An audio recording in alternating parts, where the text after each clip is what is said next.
Oui, son esprit est en chacun de nous. Je vous invite à vous lever pour que nous commencions notre réunion.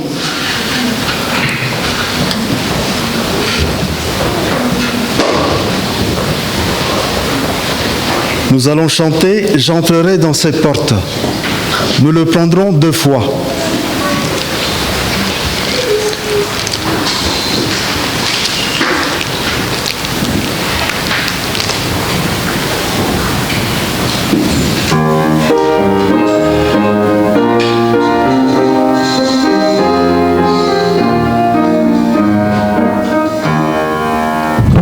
J'entrerai dans ses portes avec la joie dans mon cœur. Je viendrai louer le Seigneur. Je dirai, voici le jour que l'Éternel a fait. Qu'il soit pour nous tous un sujet de joie. Un sujet de joie, un sujet de joie. Qu'il soit pour nous tous un sujet de joie.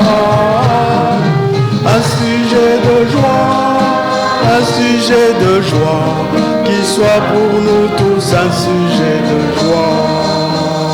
J'entrerai dans ses portes avec la joie dans mon cœur, je viendrai louer le Seigneur. Je dirai, voici le jour que l'Éternel a fait, qu'il soit pour nous tous un sujet de joie. Un sujet de joie, un sujet de joie, qu'il soit pour nous tous un sujet de joie.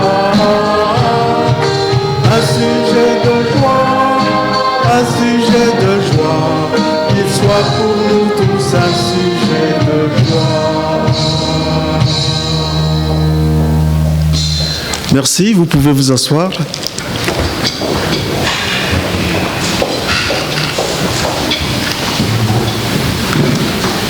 Le passage biblique que nous allons partager ce matin se trouve en Jean, chapitre 16, les versets 13 à 15. Jean 16, 13 à 15.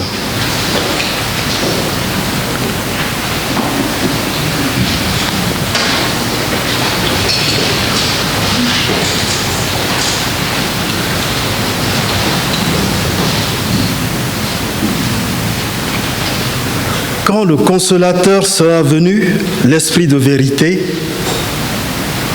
il vous conduira dans toute la vérité. Car il ne parlera pas de lui-même, mais il dira tout ce qu'il aura entendu et il vous annoncera les choses à venir. Il me glorifiera parce qu'il prendra de ce qui est à moi et vous l'annoncera. Tout ce que le Père a est à moi. C'est pourquoi j'ai dit qu'il prendra de ce qui est à moi et qu'il vous l'annoncera.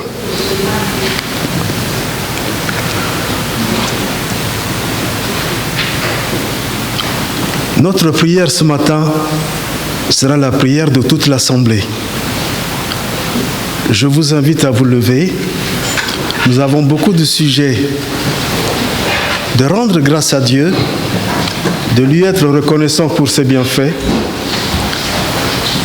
Mais nous avons aussi des requêtes à lui demander.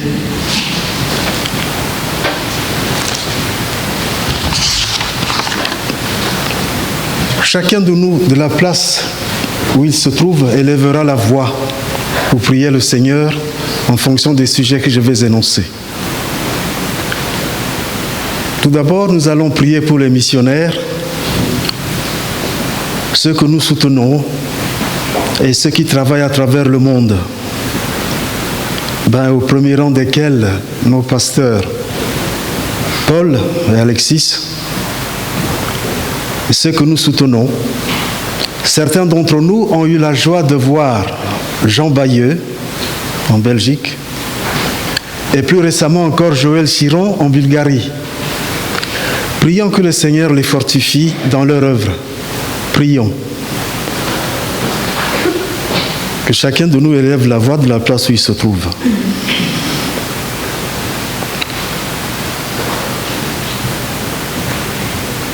Allons-y. Père éternel, ce matin nous voulons te recommander nos missionnaires, dont certains dans des pays hostiles à l'Évangile. Des chrétiens sont tués à cause de leurs titres, à cause du nom de Jésus qu'ils proclament. Père, que ces persécutions ne faiblissent pas leur foi, que bien au contraire, qu'avec plus d'assurance, leur Église continue à proclamer ta parole. Veuille soutenir les familles des suppliciés, les églises dont ses membres. Nous te le demandons au nom de Jésus. Amen.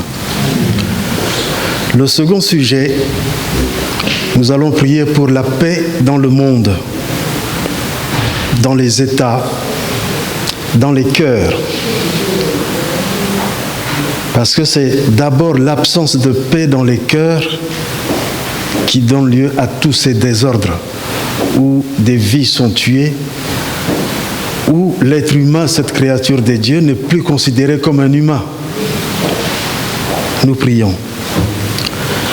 Seigneur Jésus, toi qui parmi nous as dit aux apôtres, je vous donne la paix, non pas comme le monde la donne,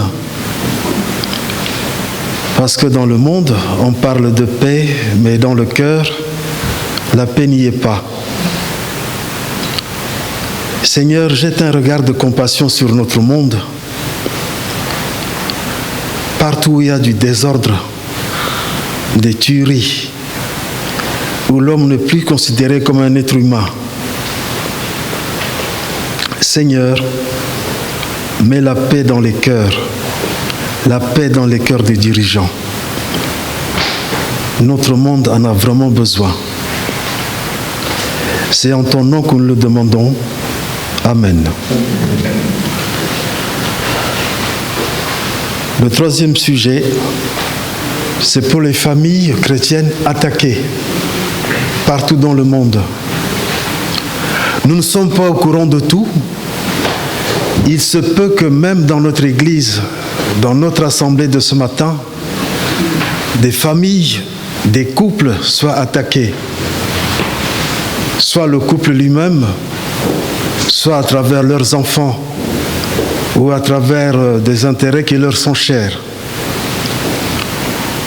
Élevons nos cœurs vers le Seigneur ce matin, que le Seigneur accorde l'esprit de pardon, l'esprit de restauration de l'amour.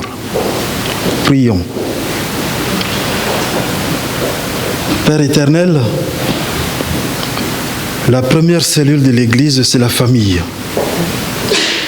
Nous voulons ensemble ce matin te recommander les familles qui sont attaquées à travers le couple, à travers les enfants ou tout autre sujet qui intéresse la famille. Seigneur, c'est comme si c'était des enfants qui venaient à toi pour réclamer ce qui leur manque. L'amour. Ce matin, Seigneur, c'est d'un seul cœur que nous te prions de restaurer les familles. Au nom de Jésus, Amen. L'autre sujet de prière, c'est nos frères humains qui, à travers le monde, n'ont pas encore donné leur vie à Christ. Nous allons prier pour eux, que l'Esprit de Dieu les conduise à donner leur vie au Seigneur Jésus-Christ. Il y va de leur avenir dans l'éternité. Prions. Seigneur, nous te recommandons nos frères et sœurs qui n'ont pas encore donné leur vie à Christ, qui n'ont pas encore fait ce chemin de reconnaître le Seigneur Jésus comme leur Seigneur et Sauveur personnel. Seigneur, que l'Esprit de Dieu les conduise à faire ce pas. C'est en ton nom que nous le demandons. Amen. Vous pouvez vous asseoir.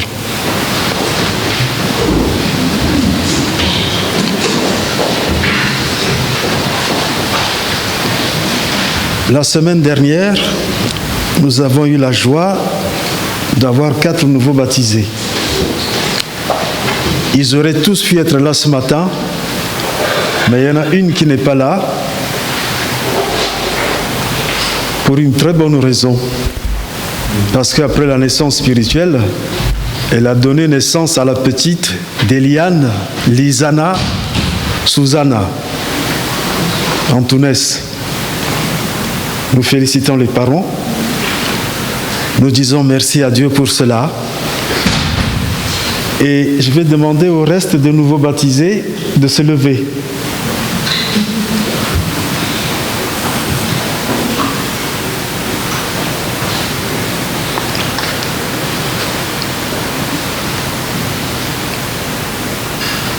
L'Assemblée ce matin vous accueille dans le peuple de Dieu et vous assure que sous la conduite de l'Esprit, avec le soutien de vos familles, de l'Église tout entière, nous allons désormais marcher ensemble. Aimeriez-vous donner un témoignage ? Ce n'est pas obligatoire, ne vous sentez pas forcé, mais si vous pouvez le faire, nous en rendrons gloire à Dieu. Si ça peut encourager. Ok. Vas-y. Bon, j'ai pas eu le temps de préparer, du coup, j'avais déjà préparé quelque chose que j'avais. Je vais me mettre là parce que. Oui.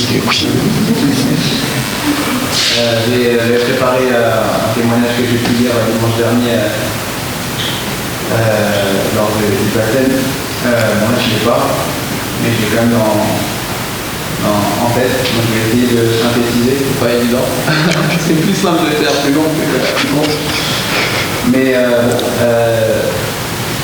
vous raconte un peu comment le Seigneur a touché mon cœur.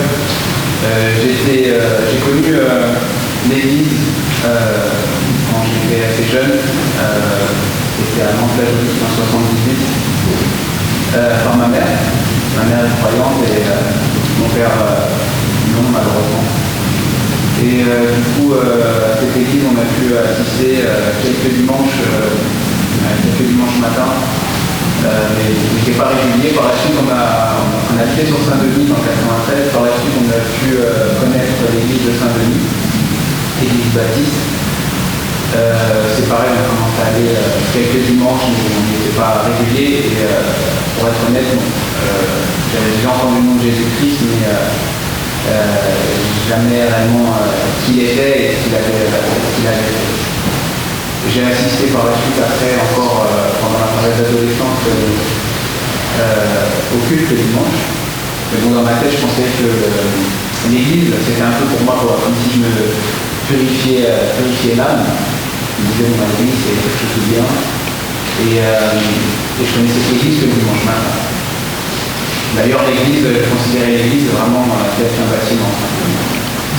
Et j'ai beaucoup de problèmes avec la lecture pour lire. Donc j'ai essayé, on m'a conseillé de commencer dans Matthieu.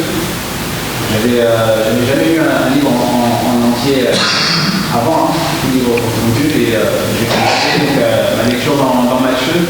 J'ai pu finir l'évangile difficilement, mais à la fin, je n'avais pas compris grand-chose. Pourtant, c'était en version 8 secondes, en seconde 21, pardon.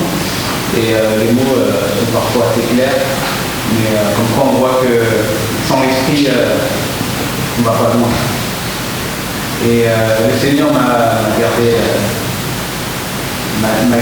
toujours en vue et un jour il est venu et il m'a dit qu'il fallait vraiment prendre les choses au sérieux et le connaître réellement. Donc je ne peux pas citer un moment précis où le Seigneur a touché mon cœur, mais je sais qu'à un moment donné, j'ai eu envie vraiment de le suivre et j'ai commencé à m'impliquer vraiment dans les activités que l'Église proposait, notamment les études à laquelle je n'avais jamais participé. Et il a fallu faire des choix. Donc j'ai été impliqué beaucoup dans le sport, je faisais énormément de sport par jour, je faisais à peu près 3 à 4 heures par jour. Le sport, ce qui m'empêchait notamment de participer à plusieurs activités au sein de l'église et même au sein du foyer, parce que j'avais déjà ma femme et mon enfant et il faut passer du temps auprès d'eux. Et malheureusement, ce n'était pas le cas. Quand je rentrais le soir, j'étais déjà couché. Et le Seigneur m'a enseigné qu'il fallait, le sport en soi, c'est quelque chose de mauvais, mais quand on le considère un peu comme une idole, il faut savoir décrocher parce que on ne peut pas avoir quelque chose à la fois. Soit c'est le monde qu'on choisit, soit c'est le Seigneur, et le Seigneur a vraiment touché mon cœur et en participant aux études, j'ai appris à réellement connaître, parce que le Seigneur, on peut le connaître que par sa parole. Et en l'étudiant, j'ai pu apprendre à connaître vraiment le Seigneur. Et plus j'ai avancé, plus je me suis rendu compte qu'en fait je connaissais très peu de choses. Et je pense que c'est comme ça qu'a pu naître un peu l'humilité. Et aujourd'hui je m'apprends encore envers le Seigneur et je suis toujours émerveillé à tout ce qu'il a fait. Et je ne cesse de penser bien sûr surtout à son sacrifice qui rappelle son amour et pour lequel je vis continuellement. Au sein de cet amour qu'il a proclamé pour moi, pour chacun d'entre nous à la fois. Donc voilà, je me mets un peu brouillon, mais j'espère en tout cas qu'il peut encourager la plupart d'entre eux. Et gloire soit donnée à Dieu. Amen. Gloire à Dieu pour cela. Quelqu'un d'autre? Non? Eh bien, avec eux, avec les nouveaux baptisés, nous allons nous lever et proclamer notre foi, notre espérance et en même temps glorifier Dieu. Bientôt, Jésus va nous prendre.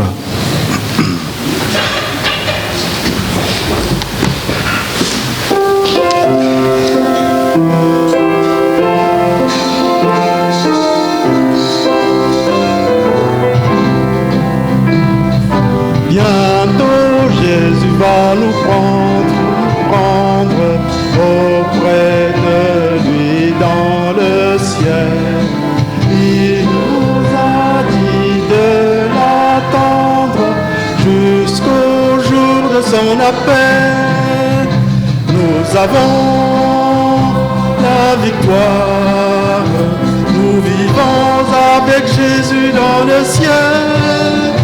À toi seul la gloire, oui, bientôt Emmanuel.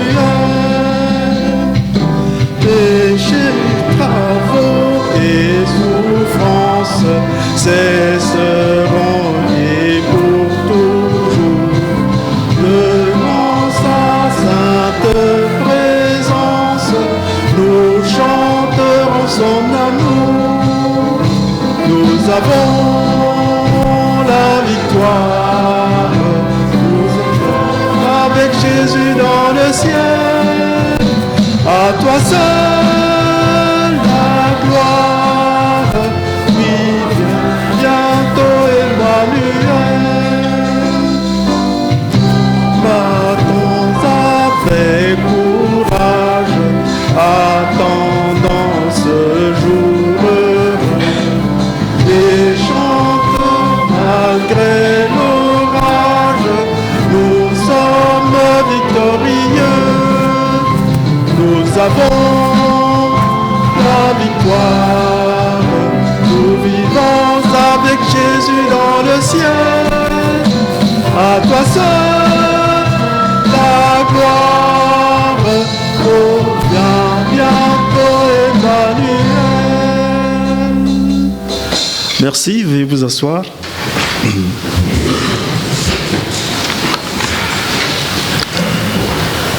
Ben, j'avais un peu commencé à faire les annonces, hein.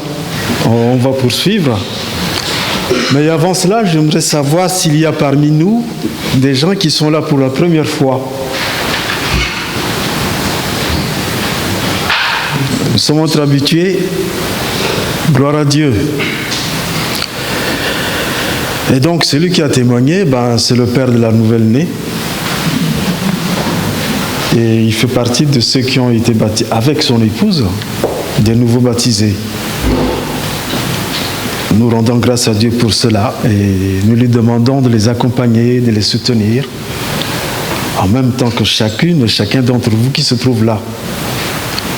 Vous savez, pour appuyer quelqu'un dans la parole de Dieu, il n'y a pas que seulement des choses extraordinaires, non. Parfois, le partage d'un verset, le partage de ce que Dieu a fait pour vous. Ce n'est pas à nous de convaincre l'autre. C'est l'Esprit de Dieu qui va travailler en lui.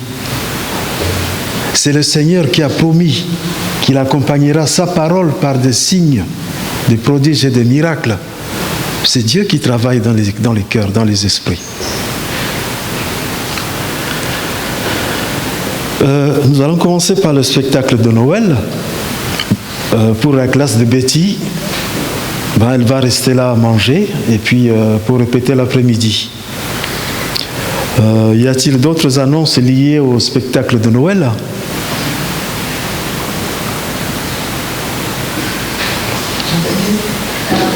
Oui. Pareil pour ma classe, elle reste ici avec le groupe des jeunes adultes pour répéter également.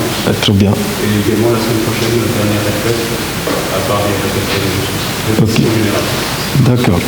Ben, la classe de Wesley aussi, hein, même punition si je puis dire. Samedi, samedi 3 décembre, il y a la première répétition générale.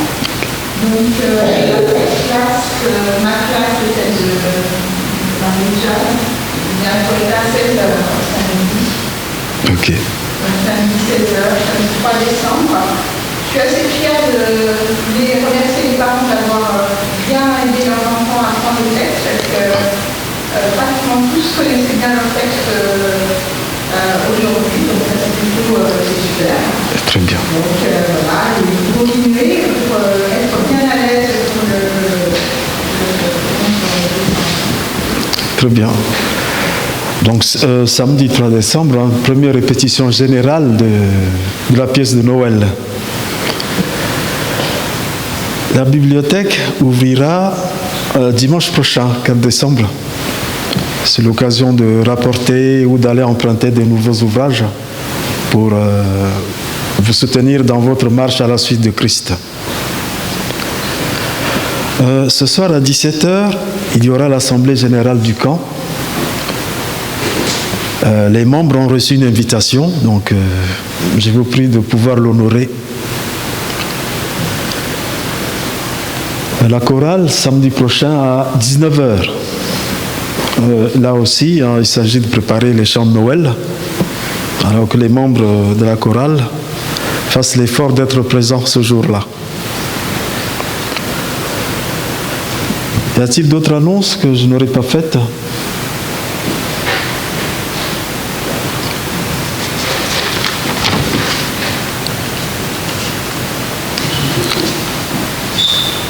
Oui. Est-ce qu'il y a une heure pour le spectacle de Noël ? Vous décidez déjà ?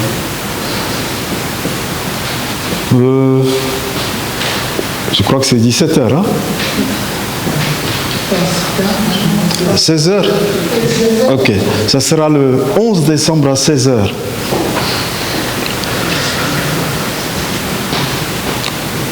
Oui, Betty. On prévoit aussi le 31 décembre de se réunir au soir. Donc, peut-être qu'on mettra une feuille au fond, je ne sais pas, on voulait voir combien de familles comptaient participer pour qu'on puisse s'organiser. Ok. On vous le dit en amont, comme ça, déjà, oui, vous pouvez savoir, voilà, il y a quelque chose à l'église. Donc, si vous n'aviez pas forcément prévu quelque chose avant, n'essayez pas de trouver une autre solution, parce qu'il y aura quelque chose à l'église. Ok. Donc Betty propose que les familles qui le veulent et qui le peuvent, qu'elles se réunissent ici le 31 décembre. Dans le monde, c'est le réveillon. Ce sera pour nous un partage fraternel et aussi un temps de reconnaissance à Dieu pour l'année qui se termine et lui remettre la nouvelle année. Donc il faudrait que les familles se mettent en rapport avec Betty pour lui donner plus de précision. On a déjà fait dans le passé, en fait, on passe du 31 au 1er dans la prière. On serait mis bien avant, mais au moment du passage à la nouvelle année, on passe dans la prière. Très bien. Autre chose?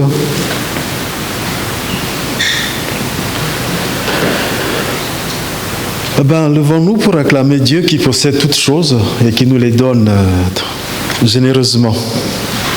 Mon Dieu possède toutes choses.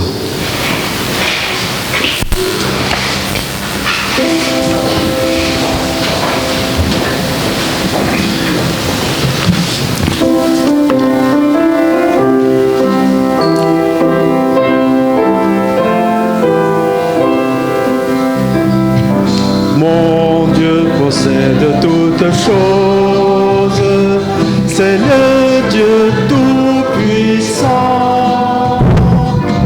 Mon Dieu possède toutes choses, et je suis son enfant. Mon Dieu possède toutes choses, et toutes ses richesses sont à moi. Mon Dieu possède toutes choses, je sais qu'il prendra soin de moi. Il compte toute ma carrière, il me tient dans sa main. Oh, quel ami, quel tendre Père, non, je ne crains rien. Mon Dieu possède toutes choses, et toutes ses richesses sont à moi. Mon Dieu possède toutes choses, je sais qu'il prendra soin de moi. Heureux à l'ombre de ses ailes, mon cœur se réjouit. En mon Seigneur toujours fidèle, mon âme le bénit. Mon Dieu possède toutes choses, et toutes ses richesses sont à moi. Mon Dieu possède toutes choses, je sais qu'il prendra soin de moi. Bientôt dans la maison du Père, avec lui pour toujours. Bientôt dans la pure lumière, avec le Dieu d'amour. Mon Dieu possède toutes choses, et toutes ses richesses sont à moi. Mon Dieu possède toutes choses, je sais qu'il prendra soin de moi. Merci, vous pouvez vous asseoir.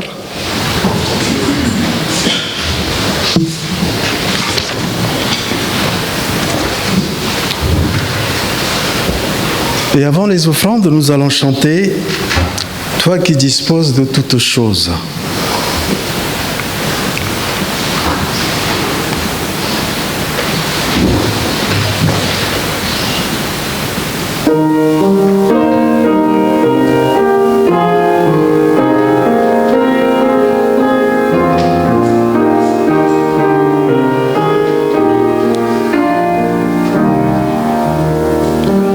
Toi qui disposes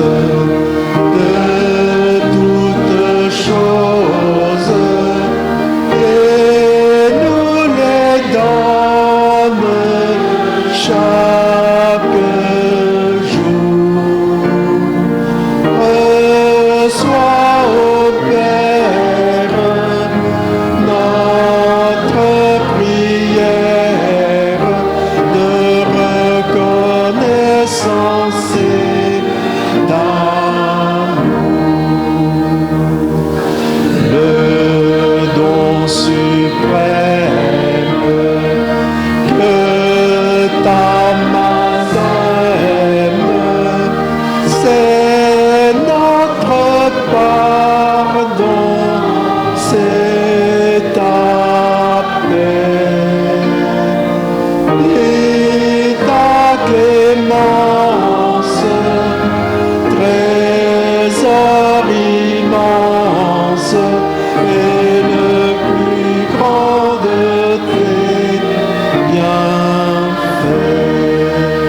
Merci.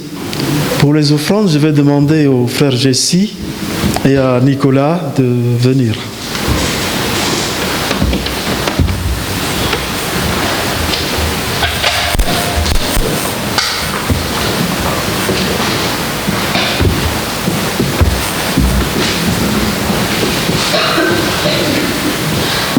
Je vais demander à Nicolas de nous conduire dans la prière.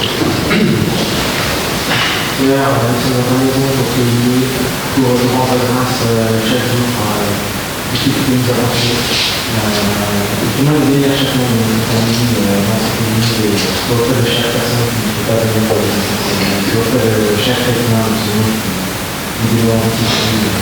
Bénis cette offrande et la semaine qui vient. Pour notre Jésus. Amen.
Je vous invite à vous lever, ce qui permettra aux enfants de partir pour le culte.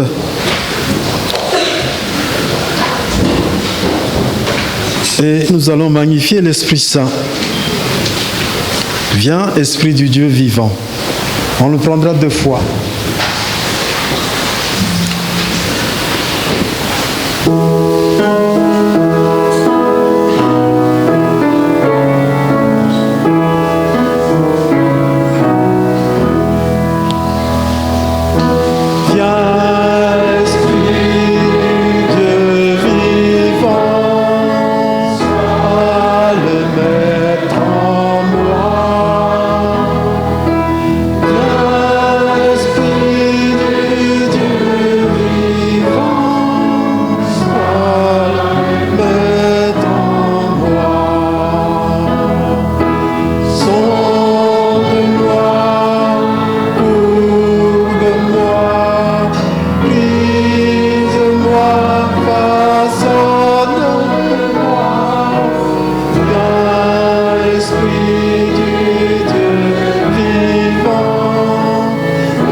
Merci, vous pouvez vous asseoir. Et je laisse la place à Cyril pour le message.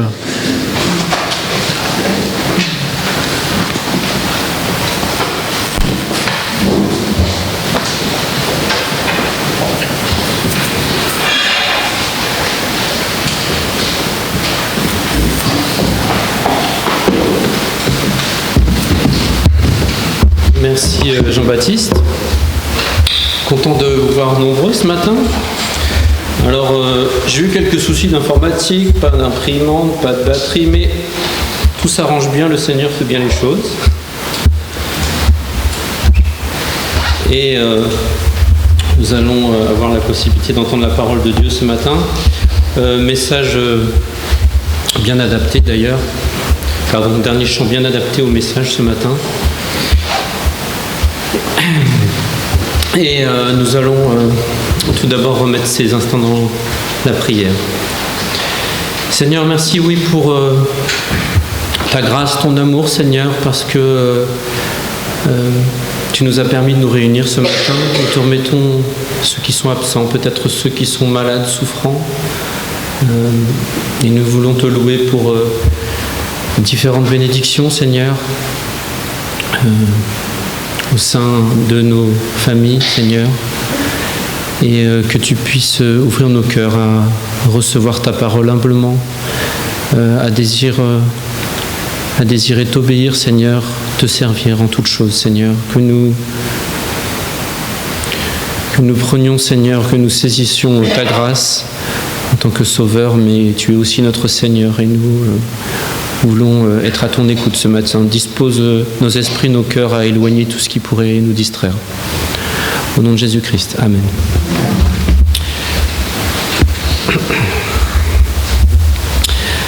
Alors, nous savons bien sûr que le Seigneur parle au travers de sa parole et qu'il peut parler ce matin à chacun de nous, que nous soyons réellement à son écoute, disposés à l'entendre. Et c'est important, nous avions parlé la dernière fois des disciples qui parcouraient ce chemin d'Emmaüs avec Jésus à leur côté.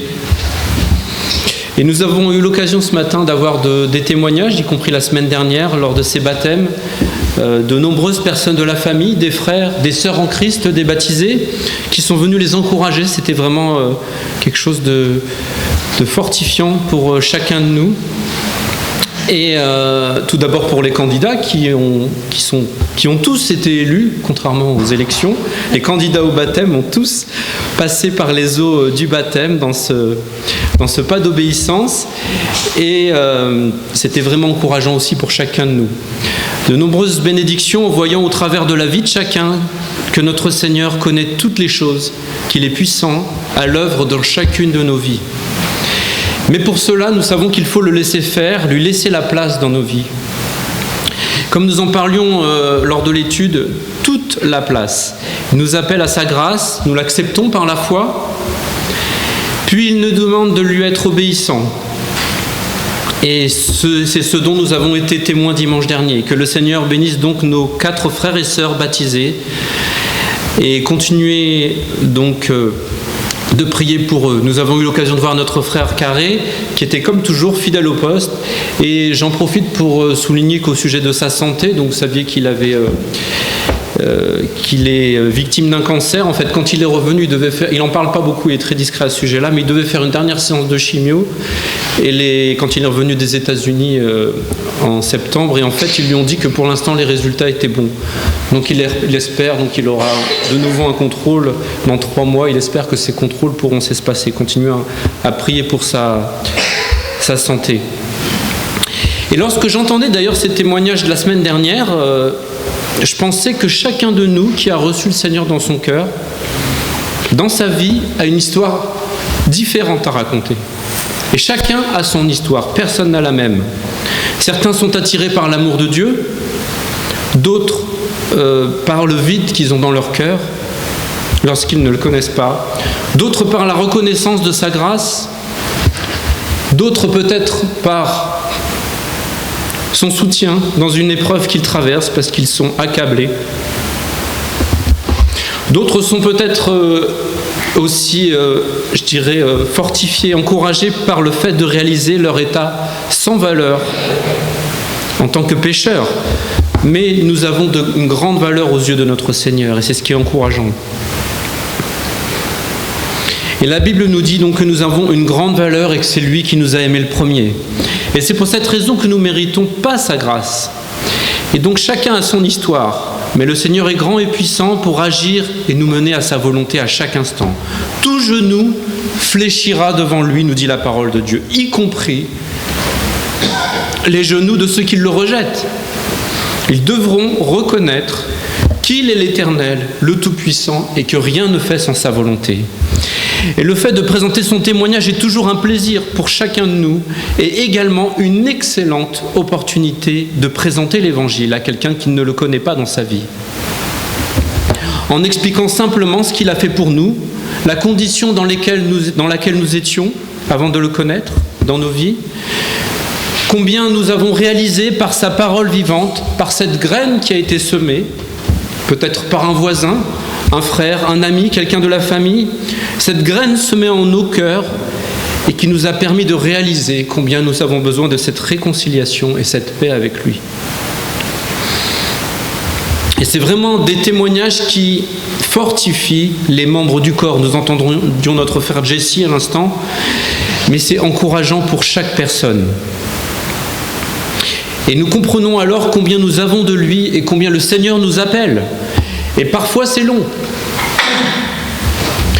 Cela peut parfois prendre des mois, des années même, mais parfois c'est instantané. C'est très rapide. Mais lorsque nous l'avons reçu, accepté dans nos cœurs, que nous le recevons, nous croyons en Jésus-Christ comme Sauveur et que nous lui demandons pardon à genoux au pied de la croix pour nos péchés.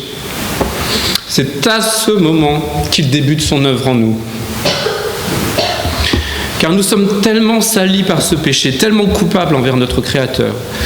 Comment, maintenant, lorsque nous l'avons reçu, imaginer, ne serait-ce qu'un instant, vivre sans lui dans nos vies?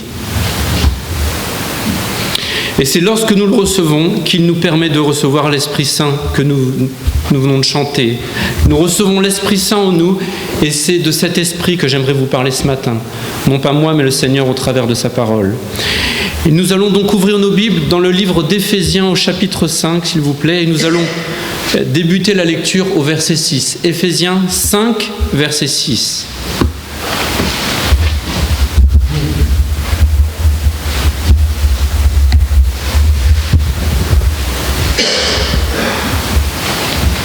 Éphésiens, donc chapitre 5, verset 6. Que personne ne vous séduise par de vains discours, car c'est à cause de ces choses que la colère de Dieu vient sur les fils de la rébellion. N'ayez donc aucune part avec eux. Autrefois vous étiez ténèbres, et maintenant vous êtes lumière dans le Seigneur. Marchez comme des enfants de lumière. Car le fruit de la lumière consiste en toutes sortes de bonté, de justice et de vérité. Examinez ce qui est agréable au Seigneur et ne prenez point part aux œuvres infructueuses des ténèbres, mais plutôt condamnez-les. Car il est honteux de dire ce qu'ils font en secret. Mais tout ce qui est condamné est manifesté par la lumière, car tout ce qui est manifesté est lumière. C'est pour cela qu'il est dit « Réveille-toi, toi qui dors, relève-toi d'entre les morts, et Christ t'éclairera. » Prenez donc garde de vous conduire avec circonspection, non comme des insensés, mais comme des sages. Rachetez le temps, verset 16, car les jours sont mauvais. Et c'est pourquoi ne soyez pas inconsidérés, mais comprenez quelle est la volonté du Seigneur.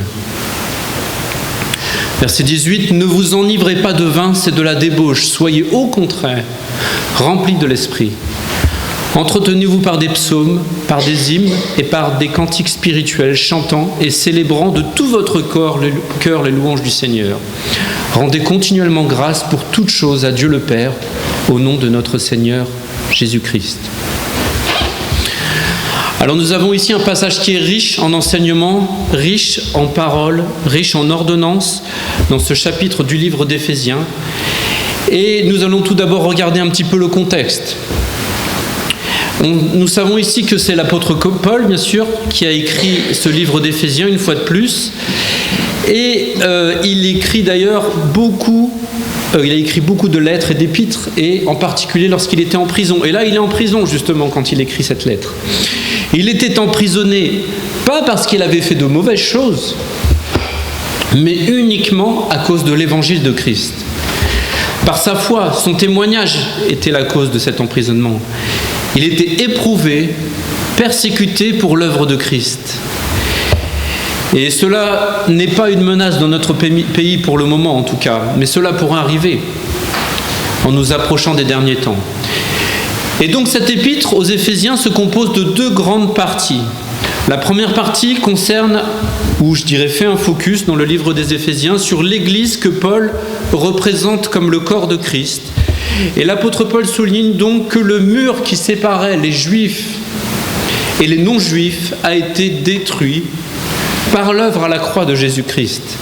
Une réunification des peuples au travers du corps de Christ a eu lieu, et ce annoncé dès l'Ancien Testament. Et il suffit simplement de croire par la foi pour être héritier de cette grâce divine et participer à cette unification.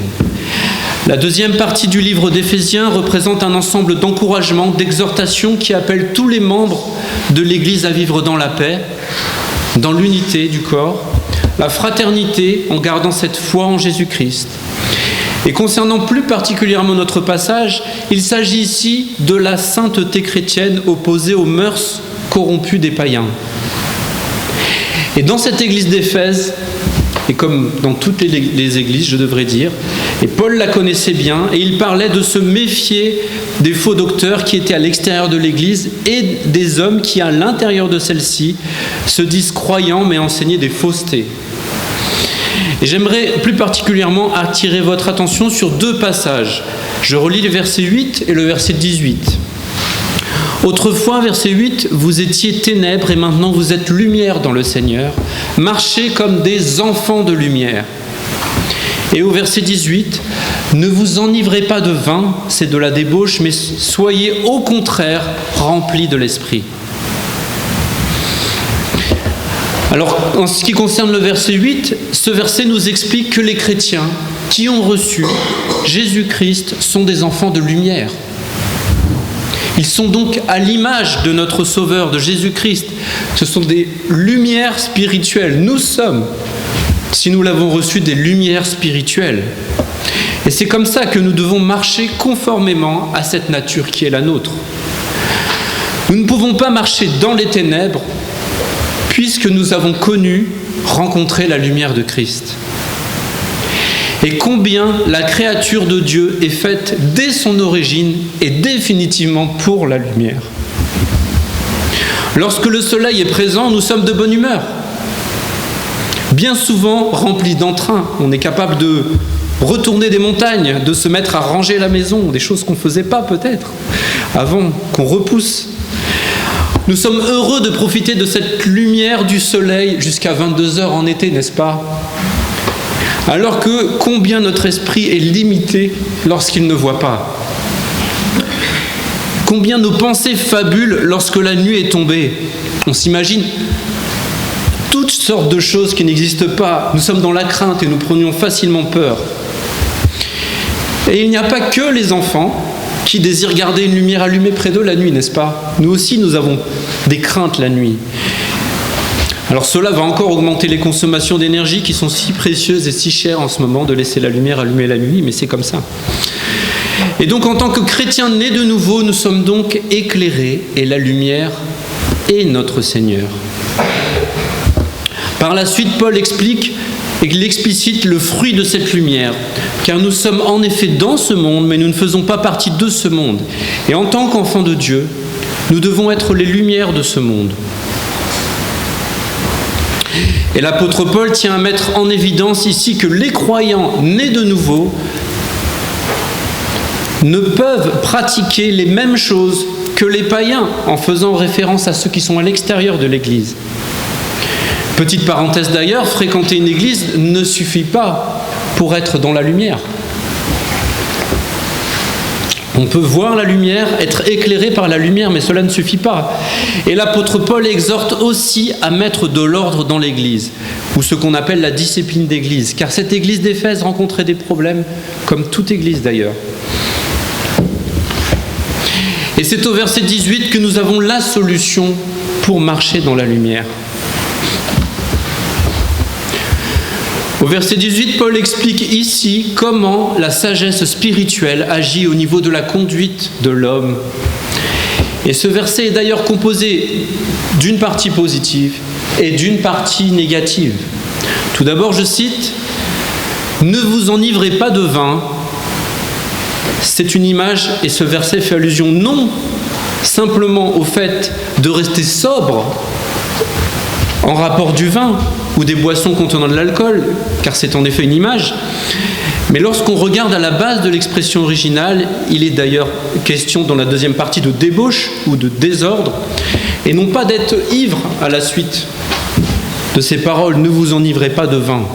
En réalité, il est donc préférable ici de s'attacher au sens littéral qui nous ramène au mot incorrigible, ce que l'on ne peut contrôler, corriger, en comparaison justement avec cette ivresse, cette image qui est donnée. Car un homme qui est ivre a un comportement qui est anormal. En effet, un homme ivre, au lieu que ce soit lui qui est entièrement maître de lui-même, c'est le vin ou la boisson à base d'alcool qui le maîtrise. C'est celle-là qui le contrôle. Il est donc ivre, victime de ce qu'il consomme. Et il se trouve donc non plus être maître de ses actes et de ses paroles, mais, et nous en avons malheureusement bien souvent constaté les conséquences, et c'est bien là notre sujet, ce n'est plus lui qui est entièrement sous contrôle. Il ne contrôle plus ses pensées, ses paroles, son propre corps. Pas entièrement en tout cas. Et pour la deuxième partie du verset, le propos ou commandement positif nous dit « Soyez au contraire remplis de l'esprit ». Et cela nous indique ainsi que le croyant, plutôt que de contrôler lui-même sa vie, devrait se laisser contrôler par l'Esprit Saint qui l'habite. Ce qui est bien, par opposition à être sous l'emprise de boissons à base d'alcool, ou plutôt ici, sous l'emprise de notre nature pécheresse, notre moi, c'est laisser le Saint-Esprit nous contrôler. Et le Saint-Esprit nous aide lorsque nous l'avons reçu dans notre cœur. Et concernant ce Saint-Esprit, quelques mots, quelques versets pour bien le définir. Petit 1, nous savons dans Actes 4, 31 que le Saint-Esprit a été reçu la première fois lors de la Pentecôte. Nous l'avons partagé il y a quelques semaines. Acte 4, 31, quand ils eurent prié, le lieu où ils étaient assemblés trembla. Ils furent tous remplis du Saint-Esprit et ils annonçaient la parole de Dieu avec assurance. C'était la première fois. Nous savons également qu'il n'est venu que lorsque Jésus-Christ a accompli l'œuvre de son Père à la croix et pas avant. Jean 7, 37 à 39, le dernier jour, le grand jour de la fête, Jésus se tenant debout s'écria « Si quelqu'un a soif, qu'il vienne à moi et qu'il boive. Celui qui croit en moi, les fleuves d'eau vive couleront de son sein, comme dit l'Écriture. Il dit cela de l'Esprit que devaient recevoir ceux qui croiraient en lui. Car l'Esprit n'était pas encore, parce que Jésus n'avait pas été glorifié. Il fallait ici que le Seigneur soit glorifié en ayant accompli entièrement son œuvre à la croix et en étant ressuscité des morts, victorieux sur la mort, victorieux à la croix. Et nous avons de nombreux passages qui nous disent qu'il a été donné à ceux qui croient en lui et placent leur confiance en Jésus-Christ. Romains 10 nous dit « Car c'est en croyant du cœur qu'on parvient à la justice, et c'est en confessant de la bouche que l'on parvient au salut, selon ce que dit l'Écriture. Quiconque croit en lui ne sera point confus, point de confusion pour celui qui a cette assurance de l'avoir accepté. Ainsi, il faut croire en Jésus-Christ, mort sur la croix, pour nos péchés et le confesser de sa bouche. Reconnaître notre état de pécheur. Et à ce moment-là, le Saint-Esprit nous est donné. Romains 5, or l'espérance ne trompe point, parce que l'amour de Dieu est répandu dans nos cœurs par le Saint-Esprit qui nous a été donné. Nous avons cet amour dans notre cœur à partir du moment où nous l'avons accepté. Cet esprit nous permet de nous aimer les uns les autres à l'image de l'amour de Dieu. 1 Jean 3, 23, 24, et c'est ici son commandement, que nous croyions au nom de son Fils Jésus-Christ et que nous nous aimions les autres selon le commandement qu'il a donné. Celui qui garde ses commandements demeure en lui et Dieu en lui. Et nous connaissons qu'il demeure en nous par l'Esprit qu'il nous a donné. Et le jour où nous venons à lui, nous recevons donc cet esprit. Et nous avons cette assurance lorsque nous l'avons reçu, et nous ne pouvons pas être hésitants. Un peu plus loin, personne n'a jamais vu Dieu. Toujours dans 1 Jean, si nous nous aimons les uns les autres, Dieu demeure en nous et son amour est parfait en nous. Nous connaissons que nous demeurons en lui et qu'il demeure en nous, en ce qu'il nous a donné de son esprit. Et ce Saint-Esprit, lorsque nous le recevons, c'est une joie et une telle avidité de la parole lorsque nous devenons chrétiens, de lire tout l'évangile d'un coup, d'avoir soif, d'être avide de sa parole, de connaître toujours plus, et le Saint-Esprit nous ouvre les yeux. Nous ne lisons pas un livre d'histoire. Nous ne lisons pas, en lisant l'Ancien Testament, l'histoire des Juifs. Non, nous lisons la parole vivante de Dieu. Il nous aide à comprendre la volonté de Dieu, sa parole, lorsque nous nous en nourrissons. Lequel des hommes, en effet, connaît les choses de l'homme, si ce n'est l'esprit de l'homme qui est en lui. De même, personne ne connaît les choses de Dieu, si ce n'est l'esprit de Dieu.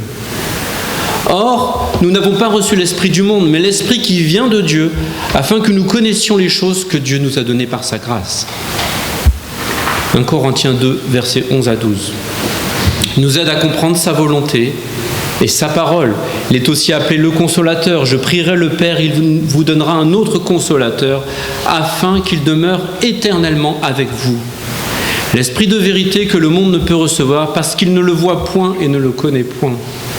Mais vous, vous le connaissez, car il demeure avec vous et il sera en vous. On voit ici dans ces versets que l'esprit du monde ne peut le recevoir, car il faut l'accepter dans son cœur comme son sauveur. Et il nous aide à marcher en nouveauté de vie et nous éloigner du péché. Galates 5, 16, marchez selon l'esprit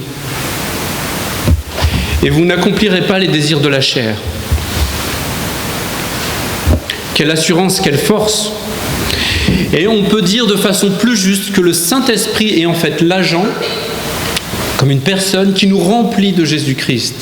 Et dans cette relation, nous croyons que celui qui se soumet au Seigneur et se laisse contrôler par lui manifeste de plus en plus le fruit de l'Esprit. Galates 5, 22, que vous connaissez bien, le fruit de l'Esprit, c'est l'amour, la joie, la paix, la patience, la bonté, la bénignité, la fidélité, la douceur, la tempérance. La loi n'est pas contre ces choses. Et en la présence de cet esprit dans le croyant, nous savons que nous sommes scellés. Il nous appose son sceau, c'est-à-dire qu'une fois sauvés, nous avons cette marque qui nous indique que nous lui appartenons, mais aussi que personne ne peut nous reprendre ce salut. En d'autres mots, on ne peut pas le perdre. Il nous a scellés, Éphésiens 1,13, en lui, vous aussi, après avoir entendu la parole de la vérité, l'évangile de votre salut, en lui vous avez cru et vous avez été scellés du Saint-Esprit qui avait été promis. Et nous ne devons pas l'attrister, voici pourquoi il faut en être rempli. Éphésiens 4,30, n'attristez pas le Saint-Esprit par lequel vous avez été scellés pour le jour de la rédemption. Et en fait, chaque croyant a ce Saint-Esprit. Et ce commandement consiste pour chaque croyant à se soumettre entièrement à cet esprit. Et nous savons que ce Saint-Esprit habite en nous, dans celui qui croit. Il habite dans le cœur de celui qui croit. Romains 8, 9. Pour vous, vous ne vivez pas selon la chair, mais selon l'Esprit, si du moins l'Esprit de Dieu habite en vous. Si quelqu'un n'a pas l'Esprit de Christ, il ne lui appartient pas. En effet, lorsque nous avons cet Esprit, nous sommes certains de lui appartenir. Et nous savons qu'il habite en nous, mais également que nous sommes son temple. Romains 6, 19. Ne savez-vous pas... 6, 1, 19. Ne savez-vous pas que votre corps est le temple du Saint-Esprit qui est en vous et que vous avez reçu de Dieu et que vous ne vous appartenez plus à vous-même, point à vous-même, car vous avez été rachetés à un grand prix. Glorifiez donc Dieu dans votre corps et donc et dans votre esprit qui appartiennent à Dieu. Et j'aimerais ici illustrer cette plénitude du Saint-Esprit que la parole de Dieu nous invite à avoir par une chose assez simple. Nous savons que le Saint-Esprit habite en nous et que notre corps est son temple à partir du moment où nous le recevons. Il s'agit donc bien là d'une habitation à l'image d'une maison. Et donc pour revenir sur notre verset 18, je vous pose la question, comment donc être littéralement, corporellement rempli de l'Esprit de Dieu? Nous parlons donc d'habitation et nous allons illustrer ces propos. Si par exemple, admettons, je vous invite à la maison, on vous invite à la maison, vous venez, vous passez par la porte d'entrée, donc vous voyez l'entrée, vous venez manger peut-être, donc vous irez dans le salon, vous verrez le salon, la salle à manger, suivant comment c'est fait. Peut-être si vous êtes un peu curieux de voir ce que nous allons manger, vous irez vers la cuisine, vous aurez vu la cuisine également. Et vous aurez aussi peut-être l'occasion, si vous avez un besoin, d'aller me demander où sont les commodités, comme j'ai entendu il n'y a pas longtemps, je trouvais ça très net comme terme, les commodités, ou on va dire les sanitaires. Et peut-être si vous ouvrez une porte sous l'escalier, je vous dirai non, pas celle-là, c'est pas ici, parce que je voudrais pas que vous voyiez derrière cette porte. Peut-être vous allez prendre le contenu sur la figure, parce que c'est peut-être le placard à balai. C'est pas ici les toilettes, c'est là-bas au bout. Et vous aurez donc l'occasion d'avoir vu une petite partie de la maison. Vous ne pourrez pas dire que vous connaissez les moindres recoins, que vous aurez visité entièrement la maison. Non, en effet, vous n'aurez vu que quelques endroits de la maison. Mais vous ne pourrez pas dire que vous connaissez cette maison entièrement, que vous l'avez entièrement visitée. Mais prenons un deuxième cas maintenant. Vous envisagez l'achat d'une maison et vous sollicitez un agent immobilier qui vous permettra de visiter cette maison. Vous allez investir, et peut-être au travers d'un crédit, comme bien souvent nous le faisons. Et vous allez bien sûr regarder si cette maison vous correspond. L'agent immobilier va vous ouvrir chaque porte, vous faire visiter chaque pièce. Et vous allez peut-être voir chaque endroit et vous projeter, vous dire ça sera la chambre des enfants. Ici on pourrait ranger ça, il faudra refaire la salle de bain. Et peut-être même vous effectuerez plusieurs visites de cette maison. À la fin, si vous décidez de l'acheter, vous l'avez peut-être vu 2, 3, 4 fois. Et il paraît évident à ce moment-là que vous pourriez dire que dans cette maison, vous connaissez chaque recoin. Après, elle deviendra la vôtre, vous la connaîtrez encore mieux. Eh bien, ici, il en est ainsi du Saint-Esprit. Si vous l'avez reçu et que le Saint-Esprit est en vous, mais qu'il ne connaît pas chaque recoin de son temple, de son habitation, on ne peut pas dire que nous sommes remplis du Saint-Esprit. Pour ça, il faudrait que l'Esprit connaisse chaque endroit, chaque cachette, chaque pièce de notre vie et de notre corps. Il ne peut pas le remplir s'il ne connaît pas tous ces endroits. Ce n'est pas vivre entièrement à l'intérieur du chrétien s'il ne connaît pas toutes les pièces. Je pense que chacun connaît très bien sa maison et chaque recoin. Et c'est ce que le Seigneur entend par « soyez remplis de l'Esprit ». Et si je cache une idole derrière la porte de mon bureau et que je ne souhaite pas le laisser entrer ici, en tant que chrétien né de nouveau, il ne pourra pas me remplir entièrement. S'il y a un endroit où je dis non, Saint-Esprit, n'ouvre pas cette porte, c'est mon petit coin à moi, solitaire, tu ne peux pas regarder ici. C'est un endroit privilégié, il n'y a que moi qui connais. Il y a peut-être trop de désordre ici, de mauvaises choses dans cette pièce. Le Saint-Esprit ne pourra pas produire du fruit en nous comme le désire le Seigneur, nous remplir entièrement de l'Esprit. Il faut laisser toute place au Saint-Esprit dans le temple de notre corps. Ne pas laisser de portes fermées, voire des portes qui sont verrouillées. Qu'est-ce qui concerne cette pièce, les péchés qu'il y a à l'intérieur dans ma vie, nos convoitises? Peut-être il s'agit d'une idole, des moments que je passe dans ma vie qui prennent tout mon temps. Peut-être trop de temps. Est-ce que je passe trop de temps devant mon écran de téléphone ou ma télévision? Est-ce une passion pour, je ne sais pas, des chaussures, des beaux vêtements, des bijoux? Peut-être est-ce une tentation auquel je ne résiste pas. Peut-être tenté à jouer aux jeux de hasard, d'alimenter la Française des Jeux par des taxes indirectes. Peut-être est-ce un péché plus grave que moi seul connais. Peut-être est-ce un péché qui m'éloigne de ma famille, de mes enfants, de mon épouse. Quelque chose qui n'est pas à la gloire de Dieu. Il faut, chers chrétiens, que nous laissions dans nos vies toute place à l'Esprit Saint pour qu'il puisse y habiter dans chacune des pièces de son temple. Le temple entier, ouvrir toutes les portes de notre maison pour le laisser entrer et qu'il aille où il veut. Qu'il habite littéralement chaque pièce, qu'il nous remplisse entièrement, totalement, sans endroit, sans pièce qui reste verrouillée, où il ne peut pas s'exprimer et produire de bons fruits, des fruits de justice. Soit nous ouvrons totalement notre cœur à celui-ci, soit nous prenons position contre la volonté du Seigneur, et c'est un péché également. S'il y a 2, 3, 4 pièces dans ma vie où je ne laisse pas rentrer, je ne me laisse pas remplir du Saint-Esprit, c'est un problème. Et c'est dans ces conditions que nous pourrons nous dépouiller à l'image de notre Sauveur et Seigneur, lui laisser toute la place afin qu'il produise des fruits de justice au travers de l'Esprit Saint. Des fruits dont notre Seigneur peut et pourra être fier.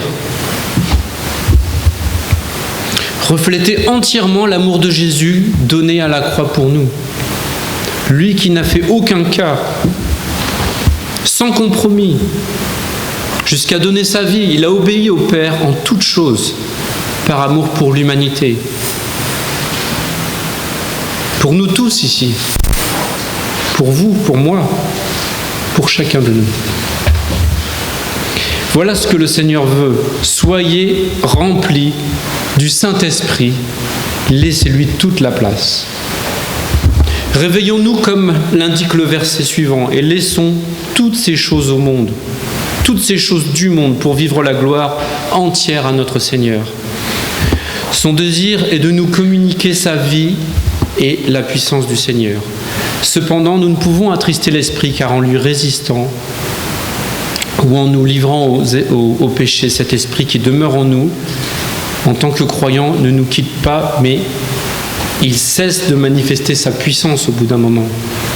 Si nous gardons trop souvent, trop de portes fermées, et il nous communique sa tristesse en nous convainquant de péché, convainquant qu'on laisse la place au péché. Il ne nous pousse pas, bien sûr, à pécher. Et la plénitude du Saint-Esprit devrait être l'expérience de tous les chrétiens. Cette plénitude s'obtient par la foi. Nous l'avons vu en buvant l'eau vive de l'Esprit. Je relis Jean 7. Le dernier jour, le grand jour de la fête, Jésus se tenant debout s'écria « Si quelqu'un a soif, qu'il vienne à moi et qu'il boive. » Verset 38. « Celui qui croit en moi, des fleuves d'eau vive couleront de son sein, comme dit l'Écriture. » Et si vous n'avez pas encore connu le Seigneur, il vous invite à venir à lui pour prendre de cette eau. Comme la femme samaritaine au bord du puits. Elle aura beau puiser, elle l'avait beau puiser de l'eau sans cesse, elle aura toujours soif. Cette eau de la vie éternelle, saisissez-la, prenez-en et vous connaîtrez cet Esprit Saint qui vous habitera. Si vous ne l'avez pas reçu ce matin et que vous ressentez cette soif, le Seigneur vous appelle. Ne lui résistez pas, venez devant, il vous attend. Vous pouvez l'accepter simplement en lui demandant de vous pardonner vos péchés et en plaçant votre foi en lui. Rien ne sert d'attendre. Et avant d'avoir le cantique d'appel, nous avons de nombreux cas dans la parole de Dieu où on nous indique qu'ils étaient remplis du Saint-Esprit, ce qui les aidait à témoigner. Ne serait-ce que Jésus, lorsqu'il fut baptisé, vous allez me dire oui, il était rempli de l'Esprit et c'était un témoignage, mais c'était Jésus. Vous avez Étienne, lorsqu'il a été lapidé, et tant d'autres, quand il envoya les apôtres pour chasser les démons. À ces moments-là, vous retrouvez, je ne vais pas passer sur les passages, mais à chaque moment, vous retrouvez qu'ils étaient remplis de l'Esprit Saint. Et ils allaient, par la foi, quelles que soient les persécutions, les outrages, ils allaient témoigner de l'amour de Jésus.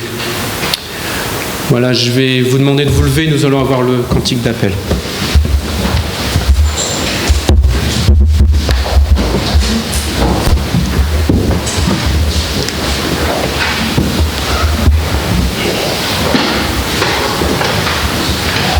Avant le cantique d'appel, ceci n'avait pas été dit. Après le culte, nous allons avoir la Sainte Seine. Ceux d'entre nous qui ne peuvent pas y participer pourront se retirer. Voilà, donc si vous ne connaissez pas le Seigneur et que vous voulez le recevoir, n'attendez plus. Il vous tend la main. Il veut vous aider et il vous a aimé sur la croix, comme nous tous.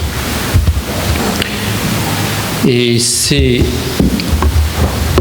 le moment de l'accepter. Nous allons chanter un chant maintenant. Doucement, tendrement, Jésus nous appelle, vous et moi.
Ciel et Dieu.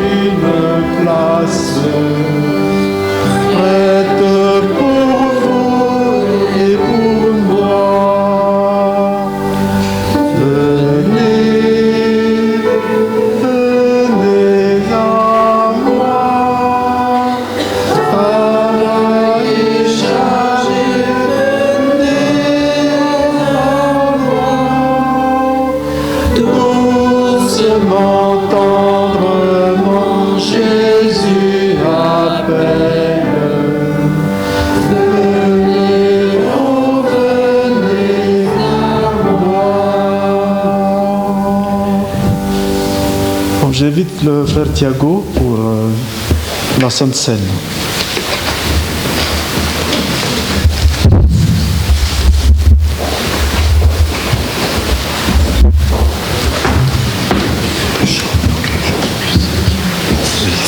Rédempteur adorable. Pendant la préparation, nous allons chanter Rédempteur adorable.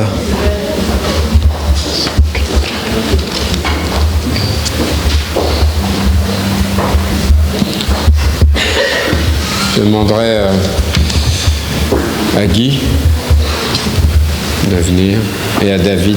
Et si tu peux prendre les gants, s'il te plaît.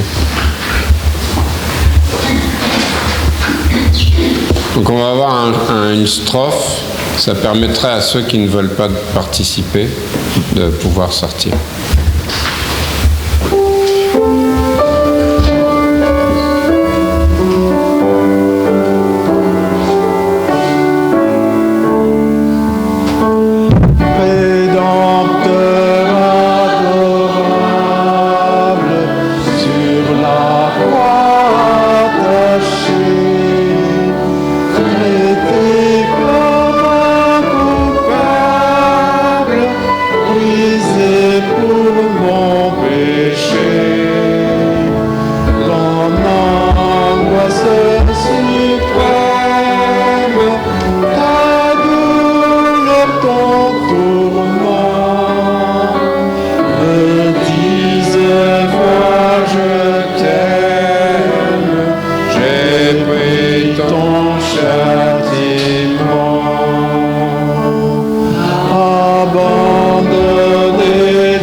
Asseyez-vous. Je vais partager avec vous un texte que vous connaissez bien et qui nous parle clairement de ce qu'est la Sainte Seine, ce qu'elle représente et de la manière aussi dont on doit examiner sa vie avant de l'apprendre. Donc ça se trouve en 1 Corinthiens chapitre 11 versets 23 à 30.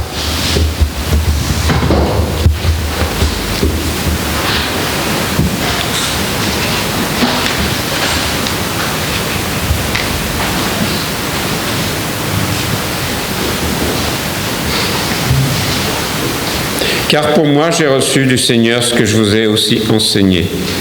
C'est que le Seigneur, Jésus, la nuit qu'il fut livré, prit du pain. Et ayant rendu grâce, il le rompit et dit, « Prenez, mangez. Ceci est mon corps qui est rompu pour vous. Faites ceci en mémoire de moi. » De même aussi, après avoir soupé, il prit la coupe et dit, « Cette coupe est la nouvelle alliance en mon sang. Faites ceci en mémoire de moi, toutes les fois que vous en boirez. Car toutes les fois que vous mangez de ce pain et que vous buvez de cette coupe, vous annoncez la mort du Seigneur jusqu'à ce qu'il vienne. C'est pourquoi quiconque mangera de ce pain ou boira de la coupe du Seigneur indignement sera coupable envers le corps et le sang du Seigneur. Que chacun donc s'éprouve soi-même et qu'ainsi il mange de ce pain et boive de cette coupe. Car celui qui en mange et qui en boit indignement mange et boit sa condamnation, ne discernant point le corps du Seigneur. C'est pour cela qu'il y a parmi vous beaucoup d'infirmes et de malades et qu'un grand nombre sont morts. Donc on voit ici que le Seigneur nous montre que effectivement il faut être converti, baptisé et également être en paix avec le Seigneur, en ayant sa vie chrétienne conforme du mieux que nous pouvons avec sa volonté dans nos vies. Donc on va maintenant recevoir le pain laissez Guy et David vous le donner. Comme ça, il n'y a pas de risque. Allez-y. Pendant la distribution, nous allons chanter « Rends-nous le pain de vie ».